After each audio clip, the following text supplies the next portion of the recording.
kā dzīvē ir, tad, kad sāksim runāt par ekonomiku, tad rindas pašķīst. Jautājums, cik daudz mēs šeit vēlamies un gribam dzirdēt vispār par ekonomiku.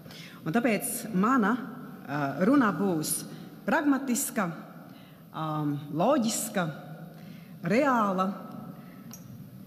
Šajās dienās mēs par daudz ko gari runājam. Par jauno valdību, kas ar krietni mazāku deputātu atbalstu Saeimā būšot rīcības spējīgāka, dinamiskāka un vēl nezinu ar kaut ko labāka nekā iepriekšējā, par Stambulas konvenciju un citām lietām, kas šķiet labi piemērotas, lai izvairītos no sarunas par galveno. Un proti, kā veicināt Latvijas ekonomisko izaugsmi, kas ir būtībā vienīgais iespējamais veids, kā uzlabot Latvijas iedzīvotāju labklājību. Protams, ir traģiski, ka Latvijas sievietes turpina ciest no vardarbības, pazemojumiem vai necieņas 21. gadsimtā. Taču, vai apdrukāti papīri, lozungu piesātinātas runas viņām ko līdzais? Es kā sieviete teikšu, ir daudz efektīvāka metode. Dodiet sievietei iespēju nopelnīt, iegūt labu izglītību un ekonomisko patstāvību. Un viņa pati atradīs veidu, kā aiziet un atbrīvoties no varmākas. Jo tieši neskaidrās nākotnes perspektīvas, elementāra iespēja izdzīvot, bieži ir galvenā motivācija, lai turpinātu palikt cilvēciski nepanesamā situācijā. Sāksim domāt par cēloņiem, nevis cīnīsimies ar sekām. Tāpēc es domāju, ka saturiski gan caur tiem steidzami veicamajiem darbiem, ko jaunā koalīcija apņēmusies veikt, gan caur to, kas teikts topošās valdības deklarācijā, kaut kas ir tapis atžgārni. Prioritātes ir sajaukušās, dažviet pat apgriezušās kājām gaisā. Trūkst reāli definētu mērķu. Ko tad jaunā valdība grib sasniegt? Jau manai vecmammai, kura bija lauksaimniece, izcila slaucēja, bija skaidrs. Ja ganāmpulkā ir palikušas 50 gotiņas iepriekšējo 70 vietā, tad, lai saglabātu iepriekšējo izslaukumu apjomu, ir jāiegādājas tik daudz jauni bullīši, tik daudz jaunas telītes. Izskatās, ka jaunajā valdībā ir bailes no konkrētiem soļiem un konkrētiem skaitļiem pilnīgi visās jomās, bet jo īpaši tajā, kurā es esmu profesionāle, un tā ir ekonomika. Un man ir vairāk jautājumi, uz kuriem es neatrodu atbildes nec jaunās valdības veidotāja retorikā, nec arī valdības deklarācijā. Pirmkārt, vai Latvijai ir vajadzīgs mazais un vidējais bizness? Un vai mums šeit vispār ir zināms fakts, ka tieši tas veido ap 98% no kopējā Latvijas uzņēmuma skaita, 70% no pievienotās vērtības un nodarbina ap 80% Latvijas strādājošo? Taču no jauna neatstāja sajūta, ka kaut kādā būtiskā aizkulišu lēmumu pieņemšanas līmenī atkal notiek atgriešanās pie pirmām Krišjāņa Kariņa valdībā teiktā valdošās pārliecības, ka svarīgi ir tikai lielie eksportētāji un augsto tehnoloģiju nozare, jāpalīdz tikai tiem. Un varbūt tieši tāpēc mēs valdības deklarācijā neieraugām ne vārda par atbalstu mazajam vidējam biznesam, lai gan, godīgi sakot, tur gandrīz netiek runāts par atbalstu biznesam vispār. Otrkārt, kā risināt finanšu pieejamības problēmu biznesa attīstībai, kā ārkārtīgi sarežģītajos ekonomiskajos un ģeopolitiskajos apstākļos mums nosargāt jau pastāvošos Latvijas uzņēmumus, panākt to paplašināšanos un pats svarīgākais jaunu uzņēmumu veidošanos. Ja Komercbanku kreditēšana Latvijā, maigi sakot, normāli nestrādā, bet valdība nespēja izšķirties par nopietnu iestāšanos tirgu. Treškārt, kur palikusi ideja par mazajiem un jaunajiem uzņēmumiem labvēlīgu nodokļu reformu, režīmu?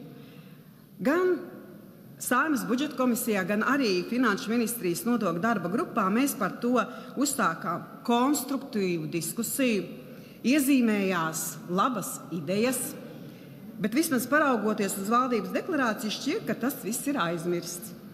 Ir tāds iespējas, ka jaunā valdībā visu grasās sākt kā no baltas lapas, pat līdz galam neizprotot, ko īsti grib sasniegt. Kur ir pēctecība? Par šo sociālie partneri runā gadiem ar sausām mutēm. Ir jābūt pēctecībai. Es gan no savas puses apsolu, ka kā Saeimas deputāti turpināšu atgriezties un vēlreiz atgriezties pie šī jautājuma par saprātīgu, neiznīcinošu nodokļu režīmu mazajam biznesam. Un plašāk raugoties, kā kopumā palīdzēt attīstīties Latvijas biznesam, un jo īpaši reģionos. Jo kas gan cits ir Latvijas pastāvēšanas pamats?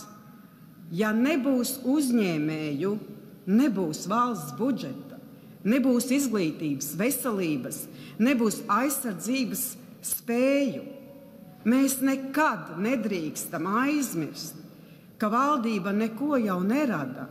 Tā tikai pārdala nodokļu maksātāju naudu, ko jaunās valdības veidotāji savā dažbrīd egocentriskajā retorikā šķiet piemirsuši. Kolēģi, situācija Latvijas ekonomikā ne tuvu nav spīdoša, es pat teiktu dramatiska. Apstrādes rūpniecība kā Latvijas ekonomikas motors stājas, eksports stājas, kritums ir vērojams gandrīz visās nozarēs. Vai par to nebeidzamajās diskusijās ar jaunās valdības mērķiem ir minēts kaut vārds? Nevajag, lai jau paši tiek galā, gan jau izķepurošies. Galvenais, ka lozungos viss ir kārtībā. Kā teikts jaunās valdības deklarācijā, mēs esam apvienojušies sabiedrības kopējai izaugsmei, labklājībai šodienas un nākamajām paudzēm. Brīnišķīgi, trūks tikai aplausu. Brīžiem šķiet, ka jaunās valdības deklarācija ir sarakstījis mākslīgais intelekts. Un tagad uz kopējā fona, kur skaidrs, ka Latvijas ekonomiskā atpalicība pat no tuvākajiem kaimiņiem aizvien padziļinās, pavisam dīvaina šķiet vēl kāda nianse. Ja runājam par ekonomiskiem jautājumiem, viena lieta jaunās valdības deklarācijā ir ierakstīta nepārprotami. Jauns privatizācijas posms. Šoreiz ķeroties pie strateģiski vissvarīgākiem Latvijas valsts uzņēmumiem. Citējuši jaunās valdības deklarāciju. Lai attālinātu valsts kapitāla sabiedrības no politiskās ietekmes un piesaistītu investīcijām nepieciešamo kapitālu, mazākumu daļu no tirgus orientētām publiskām kapitāla sabiedrībām kotēsim biržā. Šajā jautājumā, atšķirībā no citiem, jaunā valdība patiesi nolēmusi virzīties uz priekšu. Un es uzsveru, šeit ir runa par visas tautas, nevis koalīcijas īpašumu. Protestu jau ir paudusi Latvijas Kokrūpniecības federācija, paužot, ka arguments par nepieciešamību piesaistīt investīcijiem nepieciešamo kapitālu, piemēram, Latvijas valsts mežiem, neiztur kritiku. Jo par šādu investīciju piesaisti tiek maksāts ar valsts ietekmes samazināšanos. Visiem ir skaidrs, ka privāta akcionāra galvenā interese būs peļņas maksimizēšana, nedomājot par valsts vidēja un ilgāka termiņa interesēm.